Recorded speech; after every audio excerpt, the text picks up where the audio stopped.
नमस्कार दोस्तों, मेरा नाम है राजीव पांडे। स्वागत है आप सभी का एक और नए और फ्रेश कमाल की वीडियो में, जिसमें हम बात करने वाले हैं अभिनेता यश कुमार की आने वाली एक फिल्म के बारे में, जिसका टीवी रिलीज डेट आ गया है।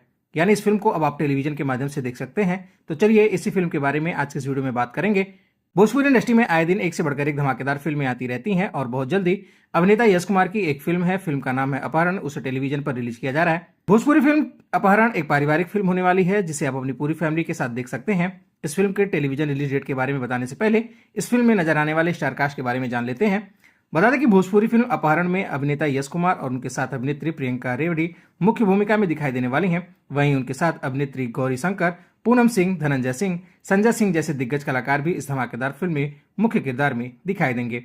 बता दें कि भोजपुरी फिल्म अपहरण के निर्माता हैं अमित गुप्ता और अजय गुप्ता। वहीं इस फिल्म के डायरेक्शन का जिम्मा संभाला है अजय श्रीवास्तव ने। चलिए जान लेते हैं यश कुमार और प्रियंका रेवड़ी स्टारर भोजपुरी फिल्म अपहरण को टेलीविजन पर कब रिलीज किया जाएगा। तो आपको बता दें कि भोजपुरी फिल्म अपहरण का टेलीविजन पर रिलीज डेट 1 अप्रैल को देख सकते हैं शाम 4:40 पे। आप सभी इस फिल्म के बारे में क्या कहना चाहेंगे, अपनी राय कमेंट बॉक्स में लिखकर जरूर बताइएगा। वीडियो अच्छी लगी हो तो वीडियो को लाइक करिएगा, अपने दोस्तों के साथ शेयर करिएगा। भोजपुरी जगत से जुड़ी ऐसी और भी तमाम खबरें देखने और सुनने के लिए चैनल को सब्सक्राइब करके बेल नोटिफिकेशन जरूर ऑन कर लीजिएगा। शुक्रिया।